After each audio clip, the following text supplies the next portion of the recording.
적자와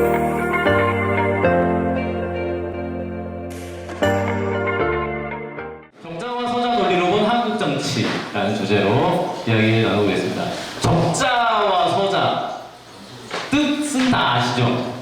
네, 적자는 그 옛날에 보면 이제 그 일부 다처제였잖아요. 그래서 이 본 부인이 있고 첩을 두는 이 양반들이 많이 있었단 말이에요. 그래서 이 본 부인의 자식을 적자라고 하고 이 첩의 자식을 서자라고 했어요. 피해자가 범법자에게 사과하다. 좀 이상한 말이죠? 말이 꼭 앞뒤가 거꾸로 된 것 같은데 저런 일이 있었어요. 그 다음에 사과하는 민주당과 뻔뻔한 보수적폐 둘 좀 비교를 해봤고요. 그 다음에 이제 이 적자와 서자 도대체 무슨 얘기인가 얘기를 해보려고 합니다. 그리고 서자, 우리나라 이제 서자의 대표 선수가 홍길동 아닙니까? 그죠? 네. 주민센터에 가면 항상 모든 서류 양식에 홍길동이라고 적어져 있어요. 자, 홍길동과 민주당을 좀 비교를 해보자. 마지막으로 이제 민주당 대전 말고 국민이 준비자라는 과제를 던져봤습니다. 첫 번째, 네, 피해자가 범법자에게 사과하는 이 초유의 사태가 있었는데 무슨 얘기냐? 다들 뉴스 보고 아셨을 거예요. 지난달 말쯤에 그 임민희 교수가 경향신문에 칼럼을 하나 썼어요. 민주당만 빼고 라는 칼럼을 썼습니다. 이 제목만 보면 일단 좀 뭐야? 이거 완전히 그 미래통합당 같은 데서 주장할 내용이네 라고 생각이 되잖아요. 근데 희한한 건 임민희 교수를 진보적인 인물로 이렇게 소개를 했단 말이에요. 그리고 실제로 임민희 교수가 약간 그런 주장들도 많이 했고 이 칼럼의 내용도 보면 실제로 민주당이 좀 진보적인 정책, 개혁적인 정책에서 부족함이 있다는 걸 좀 지적하는 내용이었어요. 근데 마지막 결론에 가가지고 민주당이 이것도 못하고 저것도 못하고 했는데 그래서 마지막에 결론이 뭐냐면 그러니까 뜨거운 맛을 보여줘야 된다. 민주당 빼고 찍자. 그러니까 민주당을 찍어주지 말자. 그래서 민주당에게 뜨거운 맛을 보여주자. 근데 지금 그럼 민주당을 빼면 표가 어디로 가겠어요?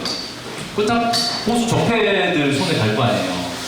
그러니까 겉으로는 되게 진보적인 주장을 하는 것 같은데 결론은 결국은 보수 적폐들을 도와주는 결론이 되고 있는 좀 황당한 이제 칼럼이었던 거예요. 자, 아무튼 이게 이제 근데 선거법 위반이란 말이죠. 언론에서 특정 정당을 찍어라 말아라 이렇게 주장하는 게 이제 선거법 위반이다 해서 민주당에서 이거 우리를 공격했어. 근데 법 위반이네. 이게 만약에 법 위반이 아니었으면 이제 반박을 하면 되는 거잖아요.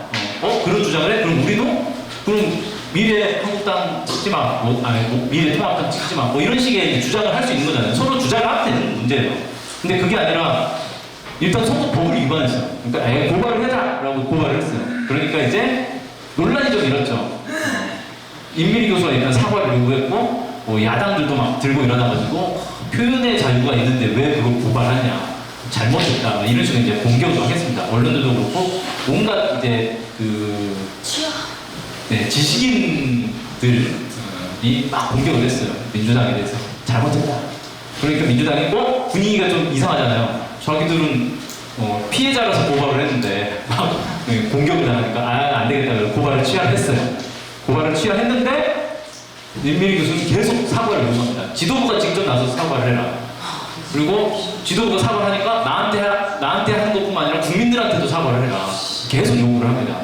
그래가지고 결국 이 민주당의 지도부들이 줄줄이 릴레이 사과를 했어요.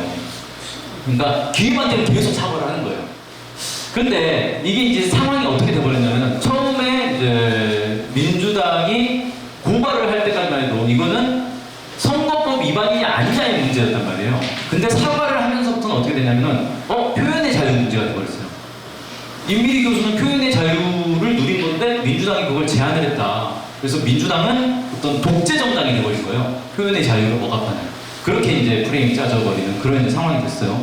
근데 이 상황 전체를 놓고 보면 처음에 임민희 교수가 글을 쓴 것은 분명히 선거법 위반이란 말이에요. 그래서 이게 그 언론중재인가 거기서도 이거 선거법 위반이다. 그래서 조정을 해라 이런 식으로 경향신문에 이제 결정을 줬어요. 통보를 할 정도로. 누가 봐도 이건 선거법 위반은 명확한 거예요. 근데 그 선거법 위반 행위를 통해서 누가 피해를 받냐? 민주당이 피해를 받잖아요. 그러니까 민주당이 피해자고 임민희 교수는 법을 어긴 사람이란 말이에요. 범법자란 말이에요. 근데 범법자가 피해자한테 피해자가 사과를 하는 그런 이제 황당한 상황이 펼쳐지고 있는 거죠. 물론 이제 선거법에 대해서 좀 우리가 생각해 볼 필요는 있는데 이 선거법이 지나치게 정치적 표현을 억압하고 있는 건 맞아요. 그래서 우리도 여러분도 이제 막 그 선거 국면이 되면 정치적 목소리를 내는데 한계를 많이 느끼잖아요. 피켓에다가 자유한국당 찍지 맙시다 이거 들고 가면 선거 위반이란 말이에요. 그래서 자유한국당이 아니죠 지금 뭐죠? 미래통합당. 네, 미래통합당. 당연히 계속 봤어요. 미래통합당을 반대합니다 이런 거 들고 가도 막 선거법 위반이 아니라 선관위 직원들이 와서 뺏어가요.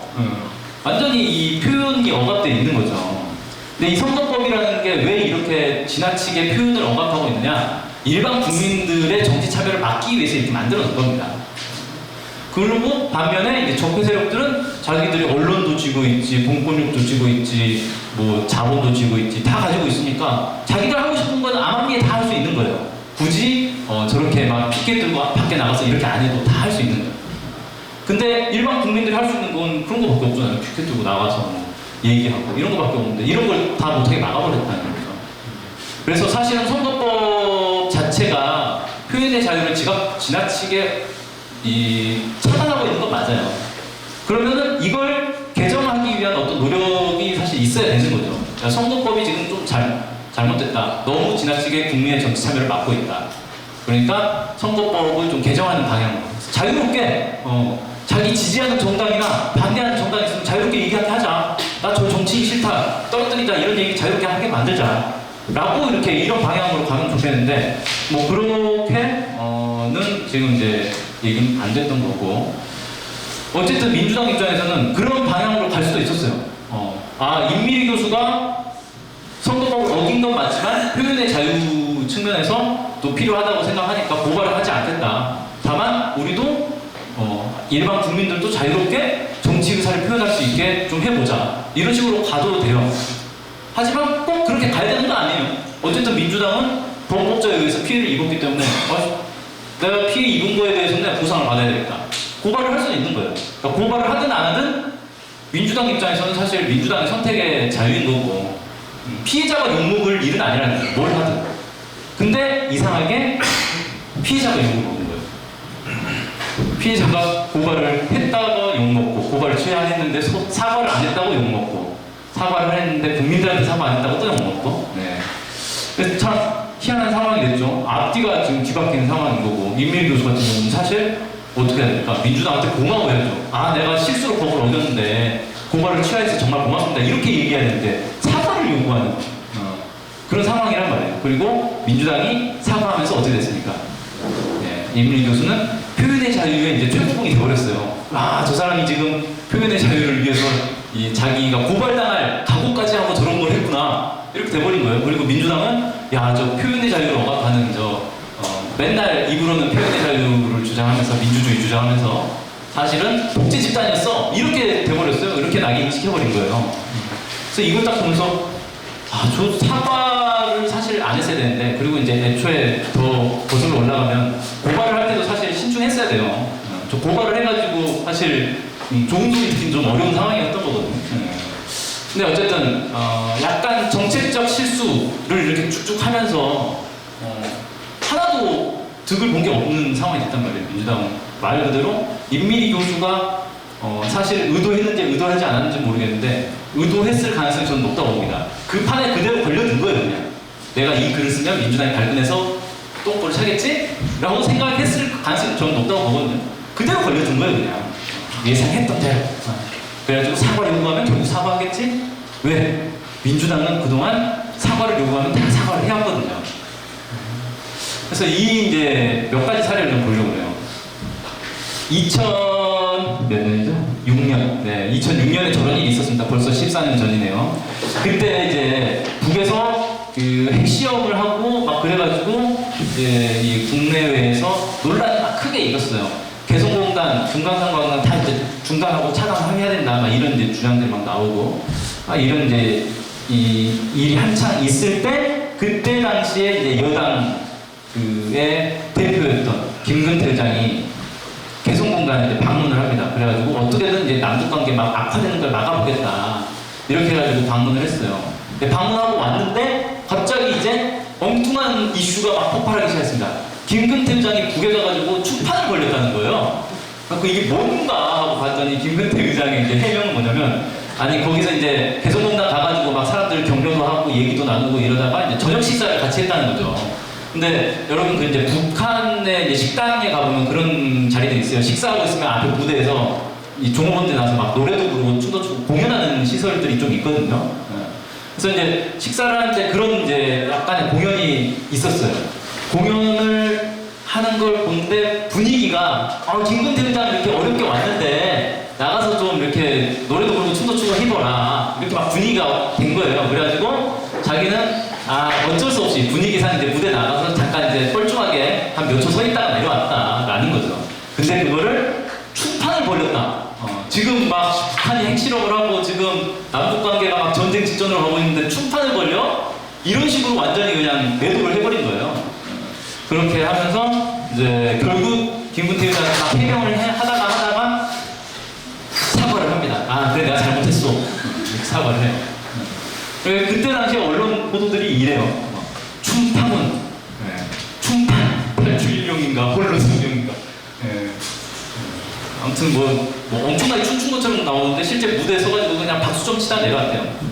아주 이제 드물게 일부 이제 진보 언론들에서는 야 민족 공전에 춤을 췄다 잘했다 이게 뭐가 문제냐 막 이렇게 항변을 하지만 이런 이제 언론은 거의 묻혀버리죠. 조중동의 이 압도적인 불리한 공세에 그냥 묻혀버린다는 거예요.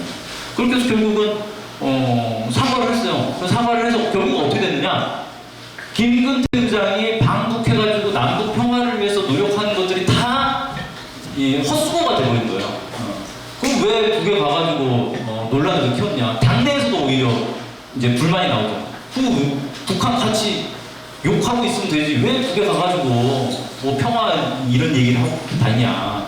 그래서 우리 욕먹는 거 아니냐? 이렇게 돼버린 거예요. 자, 그 다음 이건 몇 년도였더라? 박근혜 시절 얘기예요. 유명한 이제 귀태 발언이 나왔죠. 박정희는 귀태다 이렇게 딱 얘기를 한 거예요. 이게 어떤 책에서 이제 인용을 한 건데 홍익표 민주당 그때 원내 대변인이었어요.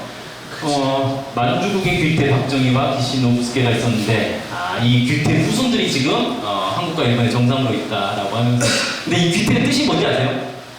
귀태가 이제 귀신의 태야 그래가지고 태어나지 말았어야 될 존재를 귀태라고 부른대요. 그래서 정확한 표현이잖아요. 귀태. 박정희 일본 군인이 돼가지고 독립군 때려잡던 나쁜 놈 아니에요. 태어나지 말았어야 될 놈이죠. 그래서 귀태라고 얘기했어요. 너무 정당하죠.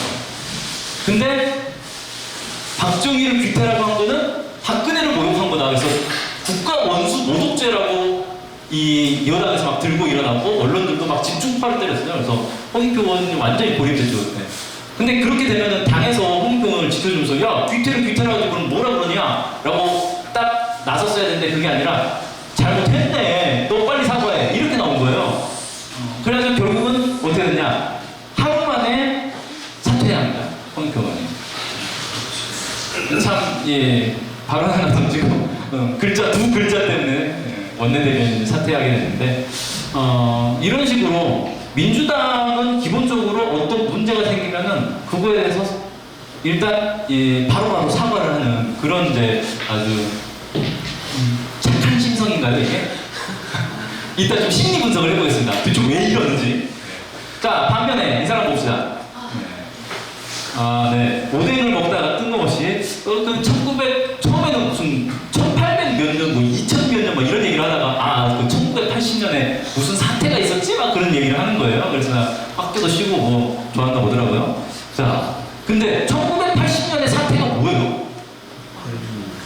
그 누가 생각해도 광주 민주화운동이잖아요. 그때 그거 말고 뭐가 있어요? 근데 이게 이제 그러면은 광주 민주화운동을 사태라고 표현한 거냐? 근데 왜 이게 논란이 되냐면 초창기에 이제 광주항쟁 직후에 그때 이제 전두환 군부 독재 시절에는 이 광주 민주화 운동을 폄하하기 위해서 광주 사태라는 표현을 썼어요. 광주 지역에 이 소수 이제 불순분자들이 소요를 일으킨 거다. 그래서 이건 사태다, 광주 사태라고 불렀단 말이에요. 초창기에는 광주 사태라는 말이 그냥 통용 언어였어요. 그러다가 나중에 진상 규명이 되고 좀 명예 회복이 되고 이러면서 광주 민주화 운동으로 된 거거든요. 그러니까 광주 사태라는 표현은 사실 군부 독재자들이 쓰던 표현인 거죠. 근데 황교안이가 이런 표현을 했어요. 이건 뭐냐면 자기는 군부 독재자들과 역사 인식을 함께 한다는 거죠. 그걸 무식증에 드러낸 거란 말이에요. 그래가지고 논란이 됐어요. 야, 너 그럼 지금 5.18에 대해서 어떻게 생각하고 있는 거야? 이런 식으로 이제 막 공격을 받았어요. 그럼 어떻게 할까요? 사과를 할까요? 비난하면 법적 대응. 이렇게 나가는 거예요. 아니, 나 광주 얘기한 거 아니다. 1980년에 무슨 사태가 있었던 거 도대체. 근데 광주 얘기 아니다. 앞으로 광주 꺼내지 마. 꺼내면 법적 대응할 거야. 이렇게 나와버리는 거예요. 정말 뻔뻔하기 이를 데 없는 거죠. 그래서 보면은 민주당과 이 미통당의 차이점이 딱 극명히 드러나는데 어떤 문제가 발생했을 때 이게 실제 자기가 잘못했냐 안 했냐를 떠나서 사회적 논란이 됐을 때 민주당은 곧바로 그걸 사과해서 사태를 수습하려고 하는 그런 모습을 띠는데 이 미래통합당류의 이 보수 적대 세력들은 뻔뻔하게 나온다는 거예요. 절대 사과하지 않고 내가 뭘 잘못했는데 12월부터 너네 고발할까? 나경원도 지금 엄청난 네티즌들 고발을 했잖아요. 분명히 지금 11건인가 고발이 들어갔어요. 나경원한테만. 근데 그런 의혹들을 제기하는 사람들은 다 고발을 하고 있는 거예요. 명예훼손이다 뭐하다 그러면서. 아주 적반하장을 하고 있는 거죠. 이게 왜 이럴까? 일단 이 둘에 대한 사회적 분위기가 좀 달라요. 그러니까 쉽게 말해서 이 한국 사회의 이 기득권 세력, 주류 세력들은 다 이 미통당 지지 원호 세력들인 거죠. 그래서 어떤 사건이 터져도 이 미통당이 뭔가 실수를 하면 다 감싸줍니다. 쉬쉬하고 변명해주고 알아서 보호를 해줘요. 그런데 민주당이 실수를 하면 전부 달려들어가지고 뭐랍니까? 막 다구리를 놓는 거예요. 이렇게 계속 막 짓밟고 아주 그냥 사과하고 항복하고 권리가 될 때까지 계속 짓밟았습니다. 이런 모습들을 보이니까 민주당 입장에서는 이게 싫으니까 빨리 사과를 해버려야 되는 거예요. 근데 문제는 뭐냐면 사과한다고 끝나는 게 아니더라는 거예요. 사과하면 더 비참한 요구를 막 굴욕을 요구를 하는 거예요. 그런 이제 상황이다. 네, 여러분 친구들한테 이러면 안 됩니다. 자, 그래서 이거를 근데 좀 더 구조적으로 근본적으로 한번 좀 파헤쳐보자. 그래서 이거를 적자와 서자의 어떤 심리 상태로 한번 분석을 해봤어요. 한국 사회의 구조를 설명하려면 이 사람을 빼놓을 수가 없죠. 네. 미국. 한국 사회는 미국의 철저한 영향 아래에 있다 이겁니다. 그러니까 미국과 어떤 관계를 맺느냐 이게 한국 사회에서 어떤 지위를 차지하느냐에서 가장 중요한 문제란 말이에요. 미국이 한국 사회 모든 이 영역들을 다 장악하고 있다. 이건 더 자세히 얘기 굳이 안 해도 되겠죠? 네. 정치, 문화, 뭐 경제 모든 면에서 철저히 장악하고 있으니까. 자, 근데 이런 측면에서 놓고 봤을 때 이 보수 적폐 세력은 미국의 적자 그리고 민주당은 미국의 서자 이렇게 좀 나눠서 볼 수 있겠다라는 겁니다. 적자라는 건 쉽게 말해서 미국은 보수 적폐 세력들을 자기 친자식으로 인정을 해주는 거예요. 본 자식으로. 근데 민주당은 약간 뭡니까? 서자가 한 집안에서 어떤 취급을 받죠? 자식 취급을 받지. 네, 모르시죠? 네. 조선시대로 올라가 보자. 네. 이 조선시대에는 철저한 계급사회였어요. 양반이 결혼을 하면 그 자식은 양반이 돼요. 근데 양반하고 중인, 평민이 결혼을 하면 그 자식은 뭐가 됩니까? 평민이 돼요. 양반하고 천민이 결혼을 해서 자식을 낳으면 그 자식은 천민이 됩니다. 그러니까 이게 되게 웃긴 이 제도인데 시간이 흐르면 흐를수록 양반의 숫자는 줄어들고 중인과 천민의 숫자는 늘어날 수밖에 없는 구조잖아요. 이렇게 돼 있어요. 근데 특별한 사유가 있지 않는 이상 계급 상승이 어려웠단 말이에요. 근데 이제 대부분 이제 양반집에서 이제 결혼을 하면은 양반 가문과 본 이제 결혼을 하고 첩은 대부분 이제 중인이나 천민들을 첩으로 이렇게 드린단 말이에요. 그러다 보니까 이 사람들, 이 자식들은 어차피 벼슬길이 오를 수가 없어요. 딱 그 법으로 그렇게 제한이 돼 있어요. 그 서자는 벼슬을 어디 이상 못한다 이렇게 제한이 돼 있었어요. 그리고 뭐 중인, 천민은 뭐 할 수 있는 게 뭐 이렇게 딱 제한이 돼 있어요. 그러다 보니까 서자 어차피 태어나봐야 사회에서 어떤 빛을 발할 수 있는 그런 사회가 아닌 거예요. 적자만이 오로지 양반집 적자만이 출세를 할 수 있는 그런 구조인 거죠. 그러면 이 서자는 그 집에서 어떤 취급을 받았겠어요? 그러니까 밥벌어지 취급을 받는 거죠. 그냥 노예예요, 노예. 너는 형 이 출세하는데 방해만 안 주면 된다, 도움만 주면 된다, 이거예요. 그 적자의 출세의 어떤 수단으로 그냥 전락하는 거죠. 그래서 이 조선시대 이 적자는 집안의 어떤 이 미래가 달린 그런 인물이기 때문에 엄청난 귀한 대접을 받았어요. 어떻게 되냐면 적자는 뭘 해도 다 잘하는 사람이 되는 거고 아무리 잘못해도 혼내지를 않는 거예요. 그러니까 어떻게 됩니까? 이렇게 어릴 때부터 이런 대접을 받고 자란 사람들은 세상이 다 자기 거죠.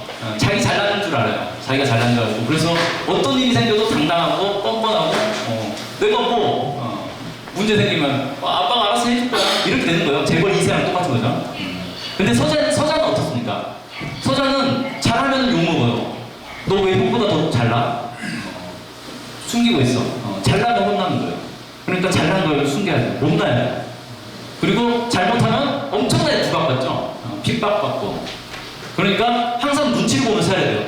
아, 오늘 또 우리 아버지를 아버지라 부르지도 못하잖아요. 저 대감이 날 또 혼내지 않을까 항상 눈치 보면서. 그럼 눈치를 계속 보다 보면 어떻게 됩니까? 위축되고, 심리적으로 위축되고, 그 다음에 완벽하려고 막 노력한단 말이에요. 완벽하지 않으면 또 혼날 거야. 계속 약간 이제 강박에 빠지는 거죠. 뭐 정리를 해보자면 적자는 집안의 사랑을 독차지하고 그래서 자기 잘난 맛에 살고 항상 당당하고 큰 소리치고 사과할 줄 몰라요. 왜? 자기가 잘못했다는 개념이 없어요. 그러니까 자기가 잘못했다는 개념이 없는데 왜 사과를 하지 않는 거죠? 그러니까 사과를 할 수밖에 없는 상황이 되면은 사과를 하긴 하는데 마음에 없는 사과, 진정성 없는 사과를 하죠. 그래서 이런 사람들이 하는 사과를 들어보면은 이게 사과야, 변명이야. 전혀 사과처럼 느껴지지 않는 거예요. 근데 반면에 이제 서자들 같은 경우는 집안에서 계속 찬밥 신세, 핍박과 서러움 속에 살기 때문에 그리고 적자를 위해 그냥 소구되는 도구로 살고 있기 때문에 항상 눈치를 보면서 자기 검열을 하게 된다. 혹시나 이거 했다가 욕먹지 않을까? 이렇게 하면 또 욕먹지 않을까? 계속 이런 자기 검열을 하게 됩니다. 심리적으로 완전히 위축되고 사과하는 게 체질이 된다. 좀만 뭘 잘못해가지고 혼이 나면은 아 그거 아니고요 라고 변명을 하면 안 돼요. 그럼 더 혼납니다. 무조건 잘못했습니다 라고 싹싹 빌어야 돼요. 그렇게 해서 그게 완전히 습관이 되는 거예요. 그렇게 되니까 이제 완전히 완벽하려고 막 하는 그런 강박에 빠지게 되고 도덕적인 완전 무결을 막 추구를 합니다. 그러니까 이번 조국 사태 때도 사실 조국 사태가 확대된 이제 가장 큰 이유 중에 하나가 뭐냐면은 애초에 적폐 세력들이 조국을 공격할 때 뭘로 공격했냐면 저 산업인 출신이다, 사회주의 하는 애다, 빨갱이다 이런 식으로 공격을 했단 말이에요. 그러니까 조국이 어떻게 했냐면은 나 사회주의자 맞고 지금도 사회주의 지향한다고 이렇게 얘기를 했어요. 그러니까 더 공격을 못해요. 이게 안 먹히잖아요, 공격이. 그러니까 그 다음으로 준 게 뭐예요? 가족들의 비리를 막 털기 시작하는 거예요. 그래가지고 막 뿌려요. 이게 맞는지 틀린지 일단 관심 없고 뭐 부장장이 가짜란다 뭐 이런 걸 막 뿌리는 거예요. 그러니까 사람들이 보고 거기서 동요를 하는 거예요. 조국 이 사람이 알고 보니까 집안이 완전히 부도덕한 사람들 집안이네? 이러면서 흔들리는 거예요, 사람들이. 저거 잘못된 사람이고 나쁜 사람이었는데 이렇게 되는 거예요. 사회주의자라고 할 때는 별 신경도 안 쓰던 사람들 이렇게 되는 거예요. 도덕적으로 민주당은 도덕적으로 완전 무결해야 된다, 완벽해야 된다라는 어떤 강박을 가지고 있는 거예요. 그러면서 이 민주당 내에서도 완전 내분이 발생하고 국민들 내에서도 막 혼란이 발생하고 이렇게 돼버린 거예요. 자, 과거 사례를 몇 가지만 좀 보면은 김대중 대통령 당선됐을 때 그때 전두환 노태우가 감옥에 있었단 말이에요. 대선 때 전두환 노태우 사면을 공약으로 내거죠. 그래가지고 실제로는 이제 그 대통령 당선된 이후에 취임하기 전에 김영삼이가 사면을 시켜줘요. 근데 사실상 당선자의 뜻에 따라서 사면을 시킨 거죠. 근데 이렇게 얘기를 해요. 전두환 노태우가 잘못을 반성하지 않는다고 우리도 똑같이 대응할 수는 없다. 용서를 하자. 반성을 하지 않지만 우리는 용서하자는 거예요. 이게 말이 안 되는 거잖아요, 사실. 전두환 노태우가 무슨 도둑질한 게 아니에요. 학살을 했어요. 수백 명, 수천 명을 죽였단 말이에요. 그런 사람이 반성을 하지 않는데 우리는 다른 사람이니까 용서해줘도 돼. 이게 무슨 논리예요 도대체? 말이 안 되는 거잖아요. 근데 이게 뭐냐면 나는 저들보다 도덕적으로 우월해야 된다. 나는 도덕적으로 완전 무결해야 된다는 그런 강박이 있기 때문에 이런 논리가 나오는 거예요. 저들은 반성하지 않지만 나는 용서할 수 있다. 완전히 진짜 거기 뭡니까? 성경책에나 나올 만한 얘기인 거잖아요. 왼쪽 뺨 맞았는데 오른쪽 뺨도 때리라고 내주는 그런 거잖아요. 그래서 사면을 통해서 동서화학의 길이 열리기도 하고 이렇게 얘기를 합니다. 그래서 사면이 있어요. 쿠데타를 한 사람을 처음으로 감옥에 집어넣는데 바로 사면이 돼서 나왔어요. 그러니까 그 다음 어떻게 되겠어요? 황교안과 광주 사태라는 소리를 하고 다니는 거예요. 아하, 군부 독재들이 용서를 받았다, 인정을 받았다, 쿠데타가 인정을 받았다 이렇게 생각해버리잖아요. 그리고 또 어떻게 합니까? 박근혜 때 군부에서 또 쿠데타 준비를 해요. 야, 쿠데타 해도 한 1년만 있으면 바로 풀려나. 괜찮아. 준비해보자. 이렇게 되는 거예요. 도덕적 우월감은 채웠을지 모르겠지만 실제 역사에 도움이 안 되는 거였죠. 노무현 대통령 시절에 많은 이제 노무현 대통령이 많은 이제 일들을 했는데 그 중에 이제 좀 눈길을 끌었던 게 바로 조선일보와의 싸움이었어요. 사실 노무현 대통령은 그 전부터 그 장관 시절 그 전에 국회의원 시절부터 조선일보하고 계속 싸움을 벌여왔어요. 근데 대통령 되면서부터 이제 정면전을 선포를 한 거죠. 조선일보를 완전히 거의 해체시킬 것 같은 그런 이제 입장이었단 말이에요. 근데 나중에 그 노무현 대통령 회고에서 이렇게 이제 그 자기 글을 씁니다. 나는 조선일보와의 싸움에서 대통령의 권력을 무기로 쓰지 않았다. 왜? 국민이 언론과 싸우는 데 쓰라고 그 권력을 준 게 아니었기 때문이다. 나는 정치인의 권리, 시민의 권리만 가지고 싸웠다. 그러니 당연히 지죠. 당연한 거 아니에요. 조선일보가 이때 당시에 지금도 마찬가지지만 밤의 대통령이라고 불렸어요.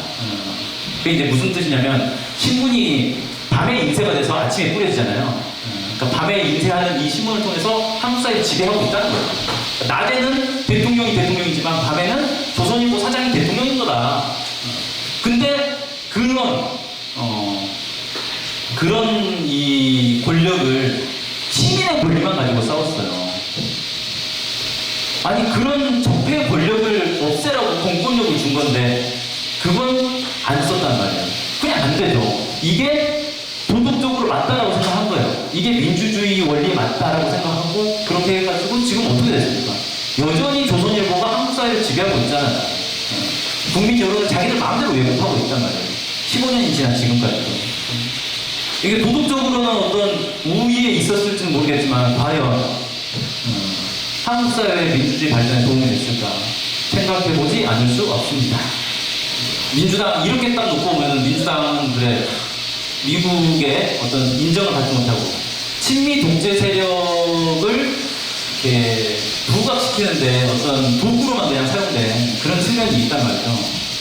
어쩌다가 집권을 해도 진짜 집권이 아니죠. 권력이 없어요. 그러니까 민주당 세력이 집권하는 동안에는 계속 전국이 혼란스럽고 위태위태하고 뭐 하나 제대로 하지도 못하다가 결국은 전국이 붙어요.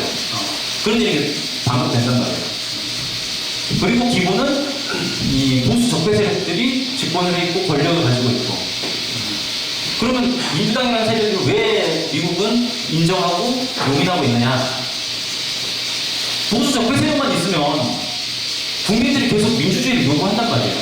그러니까 야당을 하나 세워놓는 거예요. 그것도 그럴듯한 야당을. 대부분의 독재의 집단들이 그런 식으로 합니다. 처음에는 자기들이 권력을 독차지하다가 국민들의 저항이 계속 생기면 야당을 하나 만들어요. 그래가지고 야 우리 다당제 국가야 민주주의 국가야 너네 야당도 찍어도 돼 이런 식으로 보여주는 거예요. 하지만 실제 권력은 주지 않죠. 자기들이 권력을 쥐고 있죠. 그러니까 미국이 한국 사회를 지배할 때도 그런 식으로 지배하는 거예요. 친미 이 보수 적폐 세력들을 자기 적자로 딱 인정하고 얘네들을 통해서 모든 걸 집행하는데 민주당이라는 걸 하나 딱 세워놓는 거예요. 야 여기 대한민국 민주국가야 이제 그러니까 뭐 싸우지 마 저항하지 마 이런 식으로 하는 거예요. 그렇게 장식품으로 그냥 만들어 놓은 거예요. 그래서 어쩌다가 한 번씩 정권 교체가 돼도 얘네들은 어차피 실권이 없기 때문에 헛수업인 거예요. 그냥. 여전히 적폐 세력들이 실권을 다 누리고 있는 그런 상황이 이제 계속 되는 거다. 그리고 이렇게 이제 놓고 보면은, 아, 민주당 좀 불쌍하네. 아, 서자 취급받으면서 얼마나 마음고생이 많았을까. 이런 생각이 들잖아요. 홍길동 딱 그런 거 아니에요. 아버지를 아버지라 부르지 못하고, 형을 형이라 부르지 못하고.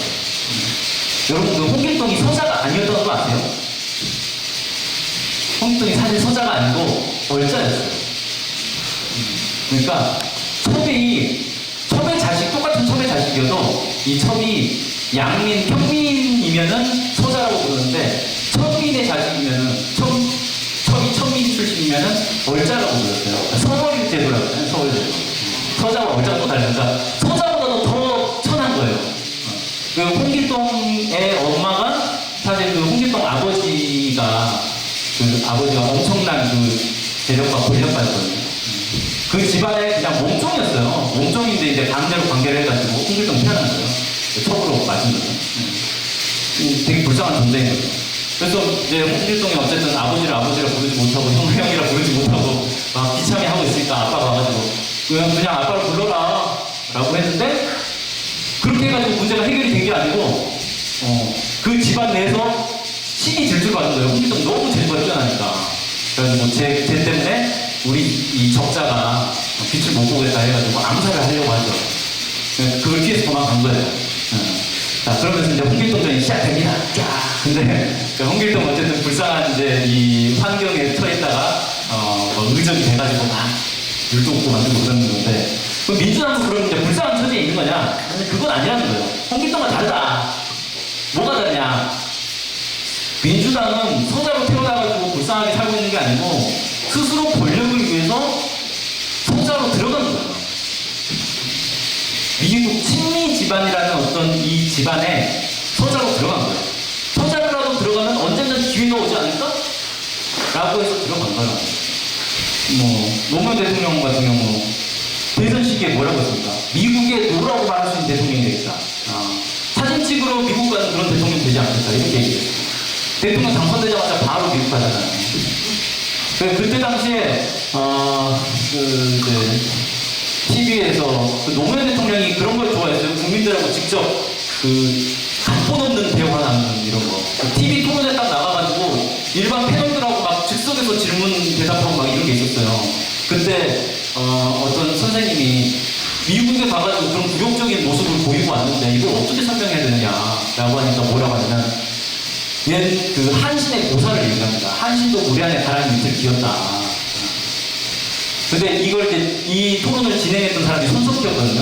손석희 사장님, 지금 전 사장이요. 너무 충격을 받았대요. 아니 어떻게 저렇게 대놓고 얘기를 할 수가 있냐. 보통 정치인이라면 포장을 하잖아요. 뭔가 그럴듯하고 아름답게 포장을 하는데 너무 솔직하게 얘기를 해버렸다는 거예요. 한미 관계는 그런 거야. 한국은 미국 가라앉는 밑을 기어야 되는 거야. 라는 걸 대놓고 이렇게 대통령이 얘기하면 국민 자존심이 뭐가 되냐. 되게 안타까웠다고 하더라고요. 아무튼 이게 뭡니까? 내가 미국 가라앉는 밑으로 들어가겠다는 거예요. 그렇게 해서라도 권력을 유지하겠다는 거죠. 그게 뭐 권력이라고 해서 그냥 나쁜 의미로 쓴 게 아니라 어쨌든 자기가 대통령으로서 대통령이 됐기 때문에 그걸 유지를 하려면 미국 밑에 들어가야 내 뜻을 펼칠 수 있다라는 거잖아요. 근데 그렇게 해가지고 자기 뜻을 펼쳤냐? 아니잖아요. 결국은 미국이 시키니까 이라크도 파병해야 되고 남북관계도 차단해가지고 결국은 남북관계 임기 내내 안 좋았어요. 막판에 2007년에 그 종산회담 해서 그나마 다행이었어요. 그럼 미국이 시키는 대로 해가지고 결국 자기 뜻을 펼친 것도 아니란 말이에요. 국가법법 폐지하겠다고 했다고 결국 실패하고 4대 개혁입법 다 실패하고.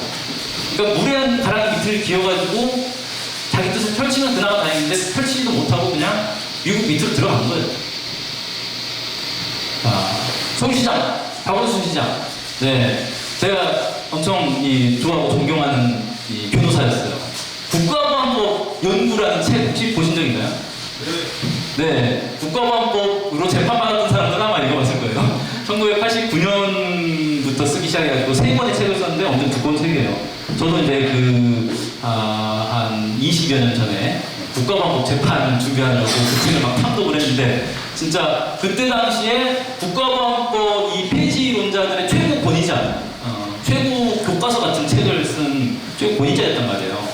그런데 이 박원순 시장이 되고 나서 종편에 출연해가지고 인터뷰를 하는데 국가보안법 폐지 지금도 그렇게 생각하냐라고 질문하니까 이렇게 얘기를 하더라고요. 아, 이제 제가 시장이 됐잖아요. 세월도 많이 바뀌었죠. 국가원고 있어도 된다는 거예요.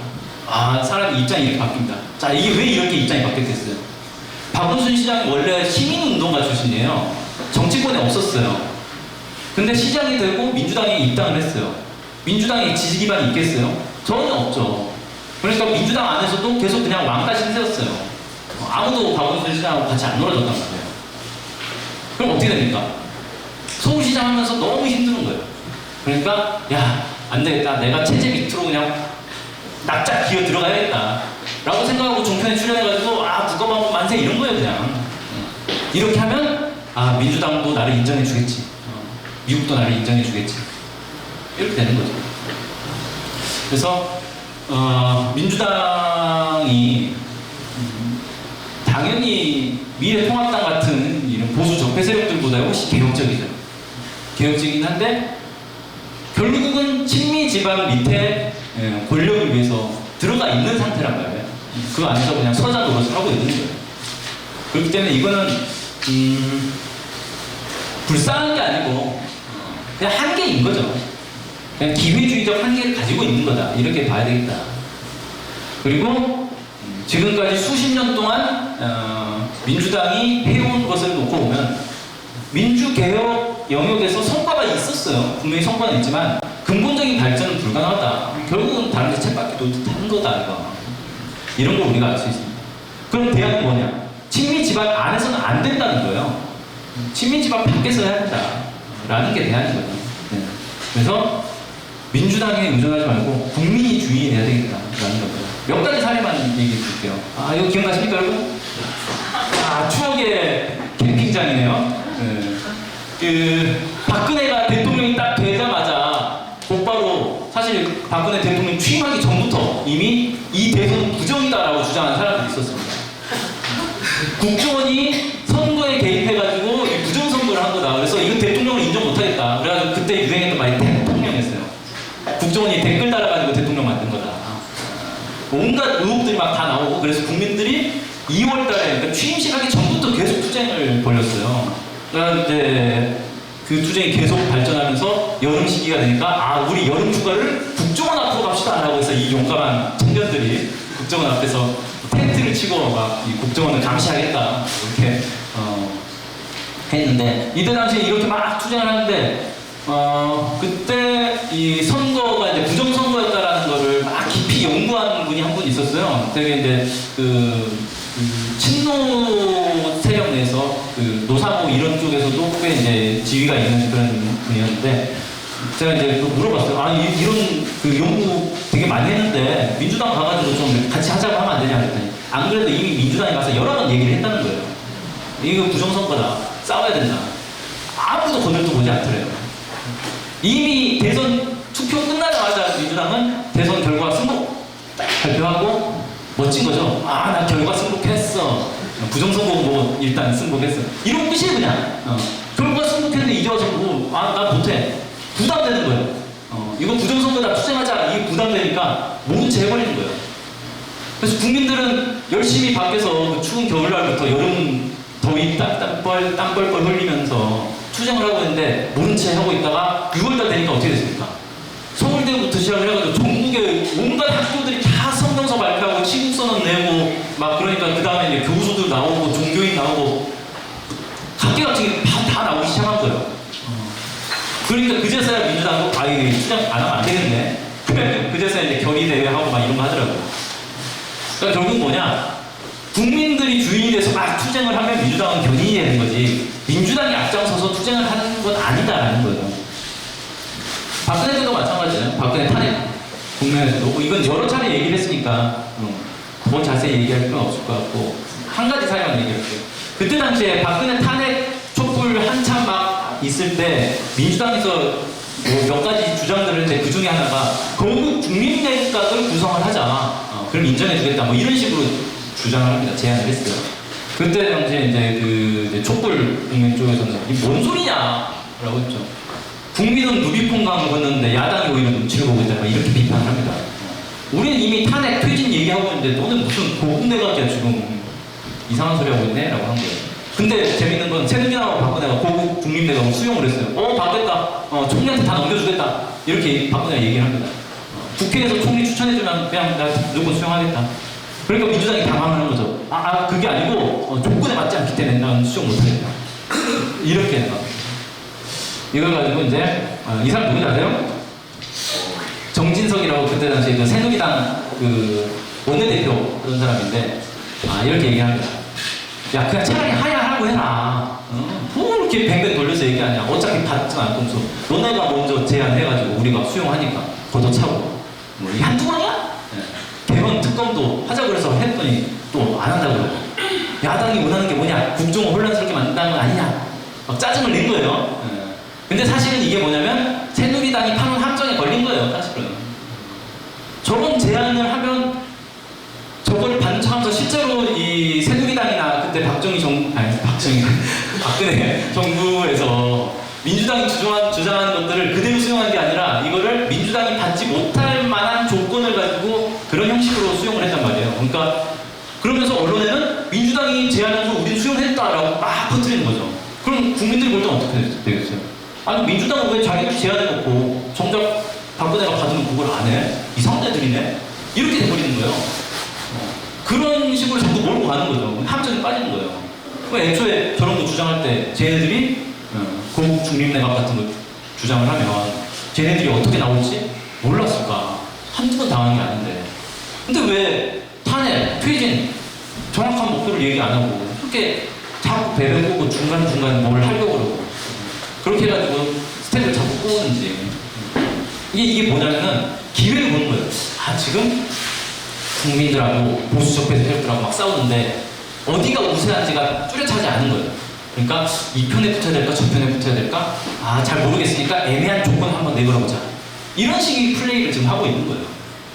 그러다가 국민들의 힘이 좀 우세해 보이면은 그래 나도 처음부터 탄핵 생각했었어. 잘하고 있네. 우리도 같이 하자. 이런 식으로 붙는 거죠. 그러니까 민주당이 알아서 잘할 것이다. 민주당에 의존해가지고 민주당에 의지해서 민주주의를 발전시키겠다. 이건 허망한 생각이다라는 거죠. 그래서 민주당에 의존하지 말고 국민이 주인이 돼야 된다. 괜히 문에 기대고 있다. 문 열리면 너번이게 되겠다 이거잖아요. 자, 그럼 국민이 주인이 되기 위해서 어떻게 해야 되냐? 국민을 제대로 대변할 진보 세력을 우리는 키워야 된다는 겁니다. 그게 누구예요?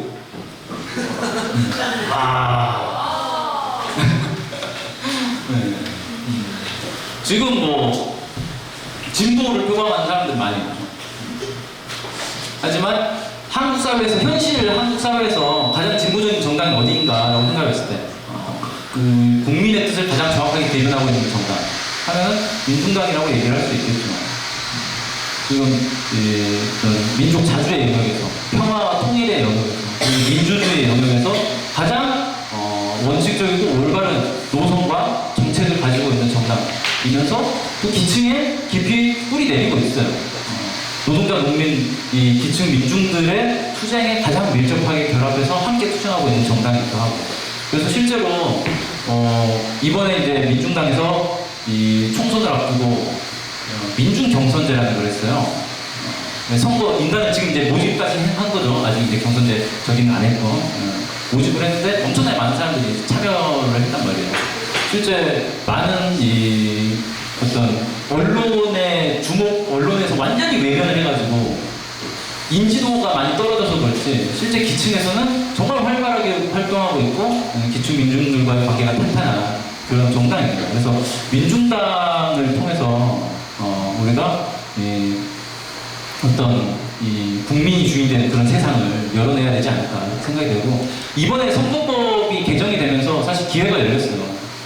그 전까지만 해도 어떤 그 선거 때만 되면 그 어려운 점이 있었죠. 뭐냐면은 진보 정당 찍어주고 싶은데 그랬다가 보수 적폐들이 당선될까봐 걱정이 되니까 그냥 좀 부족하지만 그래도 민주당 찍어주자 이런 식으로 많이 했단 말이에요. 근데 지금 이제 선거법이 개정이 되면서 이 정당 투표 같은 경우 3% 이상을 얻으면은 이제 당선이 되는 그런 이제 이 시스템으로 바뀌었어요. 그러니까 민주당이 굳이 정당 투표를 하지 않아도 진보 정당의 정당 투표를 해도 충분한 효과를 낼 수 있는, 걱정하지 않아도 되는 그런 상황이 된 거죠. 그래서 민중당의 정당투표를 좀 국민들이 많이 몰아줘서 힘을 실어줬을 때 진짜 힘을 낼 수 있지 않을까 이렇게 생각이 되고, 또 거꾸로 생각해보면 민중당 역시 국민들의 요구를 정확하게 대변하기 위해서 국민들의 요구를 가장 앞장에서 싸우는 그런 모습들을 앞으로도 계속 보여줘야 된다, 이렇게 또 얘기를 할 수 있겠네요. 네, 그래서 오늘 좀 내용이 많아서 길어졌는데 오늘 강의는 여기서 마치겠습니다.